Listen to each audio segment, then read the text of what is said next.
Hello বন্ধুরা, welcome back. তোমরা সবাই কেমন আছো? আশা করি ভালো আছো, আর আমিও খুব ভালো আছি। তো দিনটা ছিল হচ্ছে বাবার মাথায় জল ঢালতে যাওয়ার দিন। তো সেই জল ঢালতে গিয়েছি। তো দেখো গাইস, এখানে কতটা ভিড় আর কতটা লাইন নিয়েছে। আমরা তো সাপের মতন শুধু এদিক ওদিক এদিক ওদিক বেঁকে বেঁকে বেঁকে বেঁকে যাচ্ছি।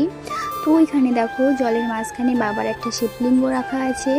আর এখানটা দেখো মাটির কুমির করেছে। তো এখানটায় কুকুরটা আসতে বলে লোকটা তাড়াচ্ছে, তাও সে কুকুর শোনেনি। তো দেখো কত সুন্দর হয়েছে কুমিরটা।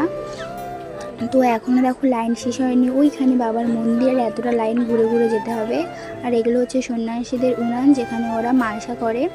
তো এটা অনেকটাই দেখছিলাম উনান রাখা আছে, তাই দেখলাম কতগুলো সন্ন্যাসী হয়েছে এই বছর। তাও দেখো লাইন এখনও শেষ হয়নি আমাদের।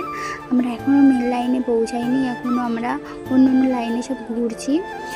তো দেখো এখনও বাবার মন্দির কত দূরে, আমাদের এখন লাইনে আসেনি। এবার দেখো অবশেষে আমরা হচ্ছে বাবার লাইনে চলে এলাম। আমি দুধ নিয়ে নিয়েছি। তারপরে মা বললো বেলপাতা ফুলও দিয়ে দে একবারে, কারণ ভীষণ ভিড়, একে একে আমি দিতে পারবো না। তারপরে এখানে চিনি নিয়ে নিয়েছি বাবাকে দেওয়ার জন্য। লাল ফুল ছিল, সেটা মা তুলে নিল। তারপরে এখানে ডাবের জলও দিয়ে দিচ্ছি বাবাকে দেওয়ার জন্য। আর এদিকে বাতাসা দিয়ে দেবো। দিয়ে হচ্ছে এখানে আর ভিডিও করতে পারিনি। তো পাশে ছিল একটা বাবার মন্দির, সেখানটা ছবি তুললাম। তারপরে হচ্ছে আইসক্রিম খেলাম, খেয়ে আমি আর বোনু সব বাড়ি চলে এলাম। তো কমেন্টে হর হর মহাদেব বলে যেও। Bye bye.